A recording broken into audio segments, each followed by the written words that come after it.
अस्सलाम वालेकुम everyone, this is Mohammed Imran Fazal. आज का जो मेरा व्लॉग है ये थोड़ा मुख्तलिफ है। मैं पाकिस्तान की सियासत पे बात नहीं करने वाला, बल्कि आज मैं कोशिश करूँगा कि दुनिया में जो मसले चल रहे हैं उस हवाले से बात करूँ। इस वक्त अगर हम कहें कि दुनिया में कौन सा सबसे बड़ा मसला इस वक्त चल रहा है, तो that is the war which is on going between Russia and Ukraine. तो उस हवाले से ज़रा आज बात करूँगा। मैं कोशिश करूँगा कि मैं ये जो व्लॉग है इसमें सिर्फ़ और सिर्फ आपके सामने फ़िगर्स रखूँ और अपना ओपिनियन ना दूँ। फ़िगर्स किस हवाले से कि इस वक्त कौन कौन से ऐसे रीजन्स हैं जिनको रशिया कंट्रोल करे यूक्रेन के अंदर, कितने लोग इस वक्त यूक्रेन के जो हैं एज अ रिफ्यूजी या वो मुल्क छोड़ के जा चुके हैं दूसरे ममालिक के अंदर, उनकी क्या परसेंटेज है। उसके अलावा हम बात करेंगे कि कौन कौन से ऐसी इंपॉर्टेंट डेट्स थी, ऐसे कौन कौन से इंपॉर्टेंट मंथ्स थे जिधर कुछ इंपॉर्टेंट चीज़ें हुई ये जंग स्टार्ट होने से पहले। उस हवाले से थोड़ी सी बात करेंगे। उसके अलावा हम बात करेंगे कि जो यूएसएसआर की एक हिस्ट्री है, और वो यूएसएसआर की हिस्ट्री के साथ ही जुड़ी हुई है रशिया और यूक्रेन की हिस्ट्री, क्योंकि दोनों यूएसएसआर का पार्ट थे। उस हवाले से थोड़ी सी बात करेंगे। उसके बाद इनकी पॉलिटिकल हिस्ट्री क्या रही है, जब से ये दोनों मुल्क बने तब से लेकर अब तक इनकी पॉलिटिकल हिस्ट्री क्या रही है, इसके हवाले से बात करेंगे। उसके अलावा हम बात करेंगे कि इस वक्त यूक्रेन की ओवरऑल पॉपुलेशन कितनी है और यूक्रेन के पास लैंड एरिया कितना है। उसके अलावा इन दोनों के पास मिलिट्री स्ट्रेंथ कितनी है, इनकी अगर हेड टू हेड मिलिट्री की बात की जाए तो दोनों के पास क्या स्ट्रेंथ है, उस हवाले से बात करेंगे। उसके अलावा हम बात करेंगे आज रशियन गैस एंड ऑयल के ऊपर। वो साथ ही साथ हम यूक्रेन के अंदर जो गैस और ऑयल है उनके पास कितने सप्लाईज हैं, उस हवाले से बात करेंगे। ये दुनिया में किन किन को गैस और ऑयल फराहम करें, उस हवाले से थोड़ी सी बात करेंगे। और इन दी एंड हम बात करेंगे कि रशियन आर्म्स जो हैं, जो रशियन मिलिट्री कह रहा हूँ, जो रशियन वेपनरी है वो बहुत ज़्यादा एक्सपोर्ट की जाती है। वो कहाँ कहाँ की जाती है, इस वक्त इनका जो एक्सपोर्ट करने का तरीका कार क्या है, वो क्या है, किन किन ममालिक को करें, और कितनी परसेंटेज इनकी वेपनरी की जो है पूरी दुनिया में दी जा रही है। इस हवाले से सारी चीज़ों पर एक एक करके डिस्कशन करेंगे। तो सबसे पहले हम ज़रा आगाज़ करते हैं अपना आज इन दोनों मुल्कों की जंग की डेट्स के साथ, कि ये सब कुछ कैसे स्टार्ट हुआ। दर हकीकत जो रशिया था वो कभी भी नहीं चाहता था कि जो यूक्रेन है उसके ऊपर कोई भी वेस्टर्न इन्फ्लुएंस हो। वेस्टर्न इन्फ्लुएंस से मुराद मेरी ये है कि यूएस की जो है कोई इन्फ्लुएंस हो, और ख़ास और उनके कोई रिलेशंस बहुत ज़्यादा अच्छे हों यूरोप के साथ। और वो इस वजह से नहीं चाहते थे क्योंकि उनको लगता था कि अगर एक दफ़ा यूक्रेन नेटो का हिस्सा बन गया तो जो नेटो की प्रेजेंस है वो उनके बॉर्डर तक आ जाएगी। और जो यूक्रेन था वो हमेशा से नेटो का हिस्सा बनना चाहता था। उधर अगर कोई ऐसी पॉलिटिकल पार्टी या कोई ऐसा प्रेसिडेंट आ भी जाए जो प्रो रशिया होता था, तब भी जो लोग होते थे वो हमेशा से एक नेटो का हिस्सा बनना चाहते थे। और तकरीबन जब इस पर आप कह सकते हैं कि एक सर्वे किए गए तो तकरीबन 69% ऐसे यूक्रेन के लोग थे, मतलब 69% के करीब यूक्रेन के लोग थे जो कहते थे कि उन्होंने पार्ट बनना है नेटो का। बहरहाल, अब कुछ इंपॉर्टेंट डेट्स हैं जो इस जंग के स्टार्ट होने से पहले हुई या जिस वजह से ये सारा कुछ हो रहा था। उसमें हुआ ये कि मार्च 2021 के अंदर जब यूक्रेन ने क्लियर कर दिया कि वो रशिया की बात नहीं मानेंगे। बाय द वे इस टाइम नेटो का हिस्सा नहीं है यूक्रेन, लेकिन मार्च 2021 के अंदर जब बिल्कुल इनकार कर दिया यूक्रेन ने कि हम बन जाएंगे नेटो का हिस्सा, तो जो रशियन फोर्सेस थी वो आहिस्ता आहिस्ता करके जो यूक्रेन का बॉर्डर था जो रशिया से लगता था वहाँ पर जमा होना शुरू हो गई। मार्च 2021 में भी तकरीबन आज से 2 साल पुरानी बात है। उसके बाद दिसंबर 2021 के अंदर तकरीबन एक एस्टिमेट के मुताबिक 1 लाख के करीब जो रशियन सोल्जर्स थे वो बॉर्डर पर जमा हो गए। और फिर जनवरी 2022 के अंदर एक डायलॉग्स और टॉक स्टार्ट हो गए बिटवीन रशिया, नेटो एंड ऑस्को।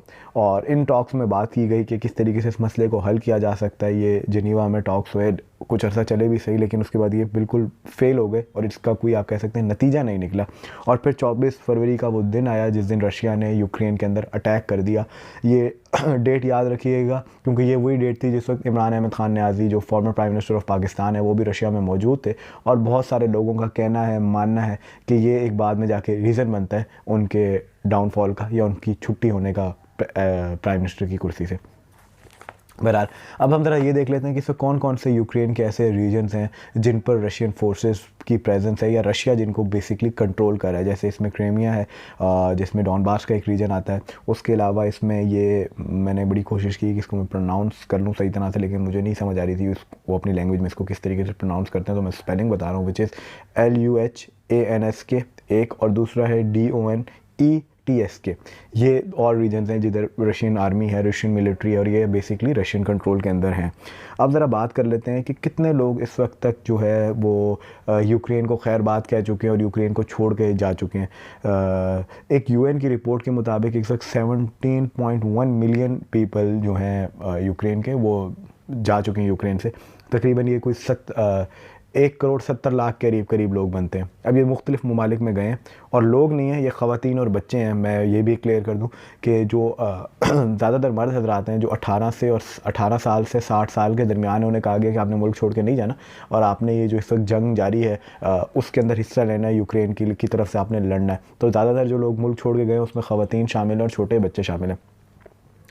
अब ये जो तादाद गई है उसमें से तकरीबन कोई 85 से 86 लाख के करीब जो लोग हैं इस वक्त पोलैंड जा चुके हैं। उसके बाद 17 लाख के करीब लोग रोमानिया जा चुके हैं, और फिर 28 लाख के करीब लोग जो हैं रशिया जा चुके हैं, ये 1 करोड़ 70 लाख के अंदर से। और फिर हंगरी और बेलारूस में भी एक बहुत बड़ी तादाद लोगों की जो है वो माइग्रेट करके चली गई है। इसमें कुछ और मुल्क भी हैं, लेकिन ये एक वो मुल्क हैं जिधर एक बड़ी फिगर्स में जो लोग हैं वो गए हैं। उसके अलावा मैं पहले बता चुका हूँ कि इसमें ज़्यादातर जो बच्चे और ख़वातीन जो हैं वो शामिल हैं। अच्छा, इसके अलावा जनाब हम बात कर लेते हैं कि इनकी हिस्ट्री क्या है दोनों मुल्कों की। दोनों के दोनों मुल्क जो थे ये तकरीबन 15 जो सोवियत रिपब्लिक्स थी उनका हिस्सा थे, और सोवियत रिपब्लिक्स की 15 रिपब्लिक से मिलकर सोवियत यूनियन बनता था, जो 1991 में टूटा, और उसमें से फिर ये सारे मुल्क बने, जिसमें रशिया आता है, यूक्रेन आता है, तुर्कमेनिस्तान आता है, अज़रबैजान आता है, कज़ाकिस्तान आता है। ये सारे मुल्क जो हैं ये USSR का पार्ट थे, और फिर जब वो टूटा तो ये सारे मुल्क बने। अब अगस्त 1991 में यूक्रेन जो था वो USSR से अलग हो गया, उन्होंने एक खुद मुख्तियार रियासत बना ली और अपने आप को एक अलग मुल्क की पहचान दे दी। फिर दिसंबर 1991 में रशिया भी वहाँ से अलग हो गया, और उन्होंने भी अपने मुल्क का नाम रशियन फेडरेशन रखा, और वो भी USSR का पार्ट नहीं रहे। फिर अब इनकी तरफ पॉलिटिकल लीडरशिप के ऊपर बात कर लेते हैं, और इस पॉलिटिकल लीडरशिप से आपको अंदाज़ा होगा कि इस वक्त यूक्रेन के अंदर जो कुछ हो रहा है वो क्यों हो रहा है। अच्छा, अब अगर यूक्रेन की पॉलिटिकल लीडरशिप की बात करें तो तकरीबन 7 प्रेसिडेंट 1991 के बाद अब तक वहाँ पे आ चुके हैं, और इस टाइम जो उनके प्रेसिडेंट हैं वो ज़ेलेंस्की हैं। और अच्छा, इस वक्त यूक्रेन में 2 रेवोल्यूशंस आई, और वो रेवोल्यूशंस क्यों आई? एक 2005 में आई और एक 2014 में आई। और वो रेवोल्यूशंस हमेशा तब आती थी जब कोई एक ऐसा बंदा मुल्क का सदर बन जाता था जो प्रो रशिया होता था और एक रशियन इन्फ्लुएंस को अपने मुल्क पे मुसल्लत करने की कोशिश करता था, तभी इस किस्म की रेवोल्यूशंस आती थी। एक 2005 में आई और एक 2014 में आई। तो कहने का मतलब ये है कि जो यूक्रेन के लोग थे वो कभी भी रशिया को नहीं इस तरीके से बर्दाश्त करते थे कि रशियन इन्फ्लुएंस या रशियन प्रेजेंस उनके मुल्क पर हो। और इसकी बड़ा, अगर आप अपने आप को देख लें, अपने मुल्क में किसी से पूछ लें, तो वो भी यही कहेंगे कि अगर आपको 2 पासपोर्ट दिए जाएँ, एक रशिया का और एक USA का, तो वो भी USA का पासपोर्ट लेना चाहेंगे, रशिया का पासपोर्ट नहीं लेना चाहेंगे अगर इन दोनों मुल्कों का मुकाबला हो रहा है। तो वहाँ के लोग भी इसी किस्म के तसव्वुरात रखते थे, इसी किस्म के ख्यालात रखते थे। तो इस वजह से एक 2005 में और फिर एक 2014 में एक रेवोल्यूशन आई जो उन सदर के ख़िलाफ़ आई जो प्रो रशिया थे। दूसरी तरफ हम अगर रशिया की बात करें तो रशिया के अंदर तकरीबन इन सारे सालों में 91 से लेके अब तक सिर्फ और सिर्फ 3 प्रेसिडेंट आए, और पिछले 17 साल से व्लादिमीर पुतिन जो हैं वो रशिया के प्रेसिडेंट हैं। और उन्होंने एक बिल भी पास कर दिया जिसके मुताबिक वो 2036 तक यानी कि 2036 तक जो है वो रशिया के प्रेसिडेंट रह सकते हैं। अब ये वो रीज़न्स हैं जिसकी वजह से लोगों को जो है रशिया की तरफ जाना अजीब लगता था, या लोगों को रशियन इन्फ्लुएंस नहीं पसंद थी, क्योंकि रशिया में एक डिक्टेटरशिप आप कह सकते हैं इस वक्त राइज है। डिक्टेटरशिप की अलामत है रशिया, और वहाँ पर लोगों को ना बोलने का हक़ है, ना अपनी मर्ज़ी से खुलेआम मूवमेंट करने का हक़ है, जिन वजह से जो यूक्रेन था वो कभी भी रशियन प्रेजेंस की तरफ नहीं जाना चाह रहा था। अच्छा, इससे अब हम आगे निकलते हैं तो पॉपुलेशन की बात कर लें। इस वक्त जो यूक्रेन की पॉपुलेशन है वो तकरीबन 44 मिलियन के करीब है, यानी कि 4 करोड़ 40 लाख के करीब पॉपुलेशन बनती है। ये 7th लार्जेस्ट पॉपुलेशन है इन यूरोप, यूक्रेन की जो है। और अगर हम लैंड मैस की बात करें तो यूक्रेन का जो लैंड मैस है वो 2nd लार्जेस्ट है आफ्टर रशिया। सबसे बड़ा लैंड मैस जो है यूरोप के अंदर वो यूक्रेन के पास है।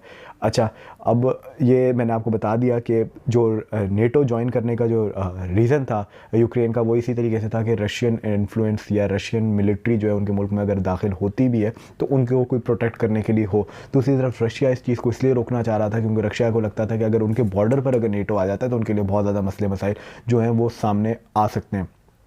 अब ज़रा इनकी जो मिलिट्री हेड टू हेड है या जो इनकी मिलिट्री स्ट्रेंथ है दोनों मुल्कों की, उसको ज़रा कंपेयर कर लेते हैं। इस वक्त यूक्रेन के पास जो एक्टिव सोल्जर्स हैं वो तकरीबन 2 लाख के करीब हैं। दूसरी तरफ अगर हम रशिया की बात करें तो उनके पास जो एक्टिव सोल्जर्स हैं वो 9 लाख के करीब हैं। अगर हम रिज़र्व सोल्जर्स की बात करें तो यूक्रेन के पास 9 लाख के करीब रिज़र्व सोल्जर्स हैं, और रशिया की बात करें तो उनके पास 20 लाख के करीब रिज़र्व सोल्जर्स हैं। फिर आर्टरी की बात करें तो इनके पास 2040 का जो एक नंबर आ रहा है वो आर्टरी है यूक्रेन के पास, और 7571 जो है आर्टरी वो इस वक्त है रशिया के पास। फिर जो आर्म्ड व्हीकल्स होते हैं यानी कि जो बख्तरबंद गाड़ियाँ जिसको हम बोलते होते हैं, उनकी अगर बात करें तो इस वक्त 12,303 जो है वो आर्म्ड व्हीकल्स हैं यूक्रेन के पास, और तकरीबन 30,122 आर्म्ड व्हीकल्स हैं रशिया के पास। उसके बाद अगर हम बात करें टैंक्स की तो तकरीबन 2500 टैंक्स इस वक्त मौजूद हैं यूक्रेन के पास, और 12,420 टैंक्स मौजूद हैं इस वक्त रशिया के पास। हेलीकॉप्टर्स की बात करें तो सिर्फ 34 हेलीकॉप्टर्स हैं यूक्रेन के पास इस पूरी जंग को लड़ने के लिए। दूसरी तरफ अगर हम रशिया की बात करें तो रशिया के पास 544 हेलीकॉप्टर्स मौजूद हैं इस पूरी जंग को आगे लेकर चलने के लिए। अच्छा, अगर हम एयरक्राफ्ट की बात करें तो जो यूक्रेन के पास एयरक्राफ्ट हैं वो 98 के करीब है। कुछ फ्रांस ने उनको कहा है कुछ एयरक्राफ्ट उनको फ्रांस अब फराम करेगा। दूसरी तरफ अगर हम रशिया की बात करें तो उनके पास 1511 एयरक्राफ्ट मौजूद हैं। अब हम जरा इनकी ऑयल एंड गैस के जो रिजर्व्स हैं उस हवाले से बात कर लेते हैं। रशिया के पास इस वक्त सबसे ज़्यादा बड़ा रिज़र्व है गैस का, और वो तकरीबन बनता है 48,938 बिलियन क्यूबिक मीटर्स। ये उनका गैस का रिज़र्व है जो रशिया के पास मौजूद है, और तकरीबन 1/3 गैस जो है जो यूरोप को मिलती है वो रशिया ही सप्लाई करता है 1/3 के करीब। इस वजह से जब ये जंग स्टार्ट हुई तो बहुत मुल्कों को उनको पता था कि उनको बहुत ज़्यादा नुकसान होने वाला है, जो जिसमें जर्मनी शामिल है, स्पेन शामिल है, फ्रांस शामिल है, बहुत सारे मुल्क ऐसे हैं जो रशिया से गैस लेते होते हैं। और अभी तो जर्मनी में तो कुछ अर्सा पहले और अब तक प्रोटेस्ट भी हो रहे हैं जिसमें वो कह रहे हैं कि अपनी जो पॉलिसी टूवर्ड्स रशिया उसको चेंज करें, क्योंकि जो गैस का मसला है वो हमें देखने के लिए मिल रहा है। गैस की प्राइसेस इंक्रीज़ कर रही हैं, और अगर आपके ताल्लुकात रशिया से ख़राब रहे तो ये मसले जो हैं वो और ज़्यादा इंक्रीज़ कर जाएंगे। दूसरी तरफ पूरी दुनिया को 5% के करीब जो तेल है वो भी रशिया फराहम करता है। जो इनके ऑयल रिजर्व हैं वो तकरीबन 80 बिलियन बैरल के करीब हैं, और ये एक वजह है कि जब रशियन ऑयल के ऊपर बैन लगा, सेंक्शंस लगी, और रशियन ऑयल को ऑयल मार्केट से गायब कर दिया गया, और फिर दूसरे ममालिक ने कहा जिसमें सऊदी अरब शामिल है और ममालिक शामिल हैं, UAE शामिल है, और इन्होंने कहा कि हम अपना जो सप्लाई ऑयल की उसको इंक्रीज़ नहीं करेंगे। तो ये एक रीज़न बना कि पूरी दुनिया में जो तेल की कीमतें थी वो इतनी ज़्यादा क्यों इंक्रीज़ की, और जैसी तेल की कीमतें पूरी दुनिया में इंक्रीज़ की तो हमने देखा एक मैसिव इन्फ्लेशन जो है वो पूरी दुनिया में आ गई। इस वक्त पाकिस्तान में एक रफ़ एस्टिमेट के मुताबिक 44 के करीब इन्फ्लेशन है, और इंडिया में कल मैंने पढ़ रहा था तो 15% के करीब इन्फ्लेशन इस वक्त इंडिया में भी जा चुकी है। उन्होंने पहले अंदाज़ा लगाया था 11 पे होगी, लेकिन अब 15 के ऊपर वहाँ पे भी इन्फ्लेशन जा चुकी है। दूसरी तरफ हम USA की बात करें तो कल अमेज़ोन ने अपनी एक पॉलिसी पब्लिश की जिसमें उन्होंने कहा कि हम 18,000 जो उनके एम्प्लॉयज़ हैं उनको फारिग करने वाले हैं। तो ये रशियन ऑयल को पूरी दुनिया से बैन करना एक रीज़न बना पूरी दुनिया में इन्फ्लेशन आने का, और फिर वो इस इन्फ्लेशन की वजह से क्या कुछ हो रहा है वो मैंने थोड़ा सा भी एक्सप्लेन करने की कोशिश की है। उसके अलावा अगर हम यूक्रेन की बात करें तो यूक्रेन में इस वक्त जो है वो 395 मिलियन बैरल के करीब तेल मौजूद है, 349 क्यूबिक मीटर्स गैस है वहाँ पर, और रशियन एक्सपोर्ट की बात करें गैस और ऑयल मिलाकर वो तकरीबन 4.407 मतलब 407 बिलियन की जो है उनकी एक्सपोर्ट्स हैं, और यूक्रेन की बात करें तो वो 49.5 बिलियन के करीब उनकी एक्सपोर्ट्स हैं इन दोनों चीज़ों को मिलाकर। अच्छा, इसमें थोड़े से नंबर्स आगे पीछे इसलिए हो सकते हैं कि इस वक्त रशिया के ऑयल जो है वो बहुत सारी मुल्कों ने बैन कर दी है, तो उस वजह से उनका जो ये फिगर है वो शायद थोड़ा कम ज़्यादा हो सकता है, लेकिन ये तब का मैं बता रहा हूँ जब उन पर इस तरह के सैंक्शंस या बैन नहीं लगे थे। अच्छा, उसके बाद हम ज़रा आगे थोड़ा सा आते हैं तो जो 27% रशियन ऑयल है इस वक्त वो चाइना ख़रीद रहा है, और फिर 20% इंडिया ख़रीद रहा है। उसके अलावा कुछ और मुल्क जो रशियन ऑयल ख़रीदते हैं उसमें क्यूबा है, बेलारूस है, कज़ाकिस्तान है।